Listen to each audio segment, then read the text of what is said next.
Shalom, Bapak Ibu Saudara, kita kembali melanjutkan session yang lalu tentang seluruh rencana Bapa.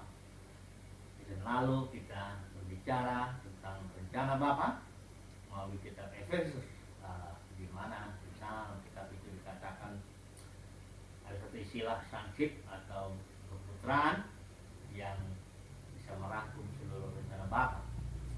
Berarti bahwa Bapa menginginkan semua manusia menjadi anak-anaknya melalui kematian, kebangkitan, dan kenaikan Kristus.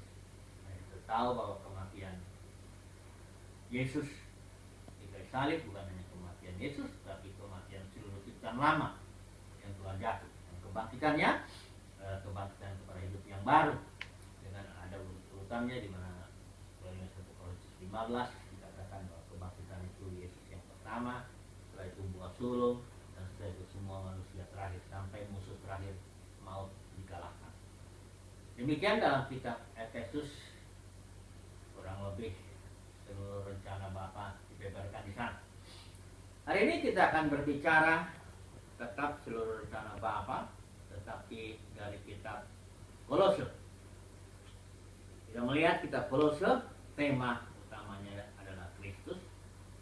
Kalau kita membagi menjadi 3 kitab Kolose ini, setelah introduksi ada penutup, kita akan melihat bahwa Paulus membeberkan keutamaan Kristus itu. Yang pertama, yang kedua, Paulus juga mencontohkan dirinya sebagai pelayan Kristus, dan yang ketiga, Paulus menguraikan bagaimana kehidupan dalam Kristus itu, bagaimana pertumbuhan di dalam Kristus itu terjadi. Mari kita melihat satu persatu poin ini.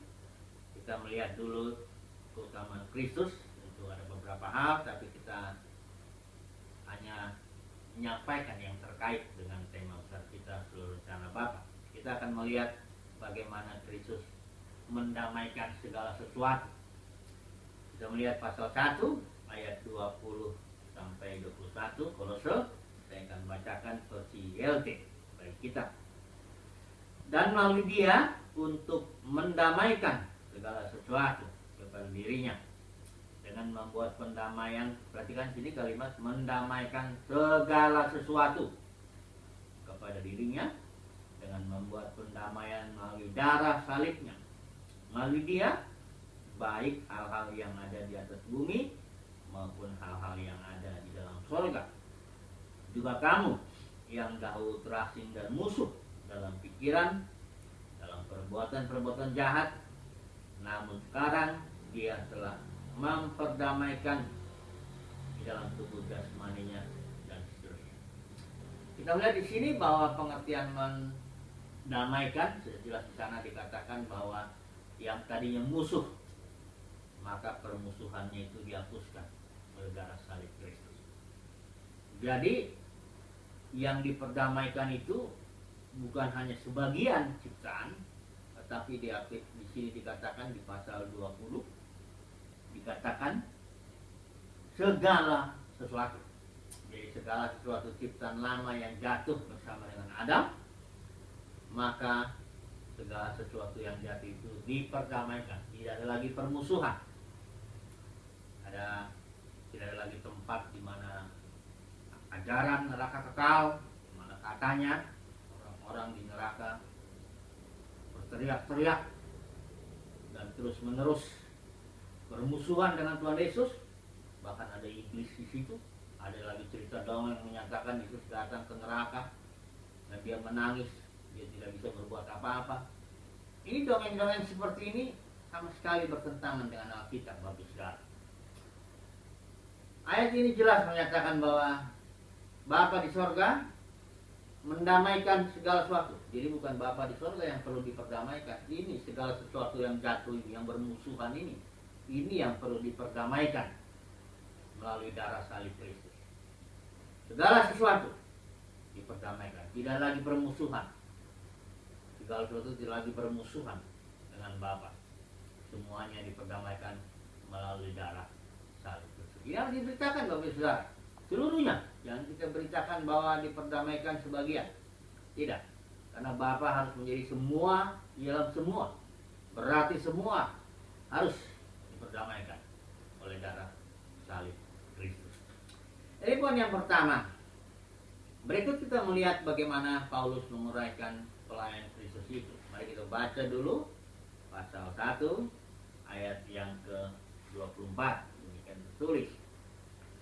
Sekarang aku bersukacita dalam penderitaanku demi kamu. Dan aku sedang menggenapkan dalam dagingku hal-hal yang kurang pada kesukaran Kristus demi tubuhnya yang adalah gereja. Di sini Paulus menyatakan bahwa untuk melayani gereja ada penderitaan. Bahkan Paulus dikatakan menambahkan kepada penderitaan Kristus yang kurang. Bukan berarti penderitaan Kristus disalib yang kurang dalam penebusan itu ditambahkan oleh penderitaan Paulus, bukan demikian. Tetapi untuk tubuhnya, bukan dalam hal konteks penebusan, tapi untuk tubuhnya, untuk gereja, memang ditetapkan bahwa siapa yang mau melayani gereja harus ada penderitaan. Karena kita Filipi juga pasal 1 ayat 29 menyatakan bahwa kepadamu bukan hanya dikaruniakan untuk percaya kepada Kristus, tetapi juga untuk menderita bagi Dia. Bahkan kitab Ibrani mengatakan bahwa Yesus sendiri belajar taat dari penderitaan yang dialami. Ini harus kita beritakan, Bapak Saudara, penderitaan dalam Kristus. Bagi siapa yang mau mengikuti Yesus, bagi siapa yang mau melayani gereja, ada penderitaan. Jangan kita katakan bahwa ikut Yesus semuanya sudah ditanggung di kayu salib, kita tidak ada lagi penderitaan. Nah, ini sudah waktunya kita buang bahwa memang ada penderitaan yang harus kita pikul dalam kepengikutan kita akan Dia. Selanjutnya kita melihat poin yang terakhir, ketiga, tentang pertumbuhan dalam Kristus atau kehidupan dalam Kristus. Paulus selalu menjelaskan dua hal. Di Kolose ini maupun dalam surat-surat lainnya, selalu Paulus pertama menguraikan fakta-fakta di dalam Kristus yang tentunya akan menimbulkan iman, menimbulkan suatu keyakinan. Tetapi tidak berhenti di sini. Berdasarkan fakta-fakta ini dan dimotivasi oleh fakta-fakta ini, oleh iman, maka ada perintah-perintah. Perlu ketaatan, perlu perbuatan. Jadi iman dan perbuatan ini dua hal yang sangat ditekankan oleh Paulus. Di sini di dalam surat Kolose, Paulus menyatakan kamu sudah mati bersama Kristus, dibangkitkan bersama Kristus, maka perlu ada perbuatan dalam konteks pribadi, keluarga, pekerjaan atau hamba dan majikan dan sebagainya. Ini dua hal ini tidak bisa diberitakan separuh-separuh, Bapak Saudara, karena dua hal ini seperti dua rel kereta. Kalau kereta itu adalah rencana Bapa, maka relnya ini adalah iman dan perbuatan. Para ahli sering menyebut ini adalah indikatif dan ini imperatif, perintah. Bersifat perintah, tapi ini bersifat indikasi fakta-fakta dalam Kristus. Apabila kedua hal ini tidak diberitakan dengan seimbang, maka terjadi kepincangan. Tapi yang perlu kita tahu bahwa kedua hal ini tidak terpisah, bagi saudara. Jadi perbuatan di sini adalah perbuatan yang lahir dari iman. Dan perbuatan yang lahir dari iman ini pada gilirannya akan menyempurnakan iman. Jadi keduanya ini sangat terkait dan tidak bisa dipisahkan begitu saja. Ada pengajaran yang belakangan ini, Hyper Grace, yang sangat menekankan kasih karunia yang dinyatakan otomatis katanya, akan menimbulkan ini. Tidak demikian, tidak otomatis. Kasih karunia memang memotivasi, tetapi orang perlu melakukan tindakan ketaatan agar menyempurnakan kasih karunia, dalam arti tidak menyia-nyiakan kasih karunia. Jadi kedua hal ini perlu kita perhatikan.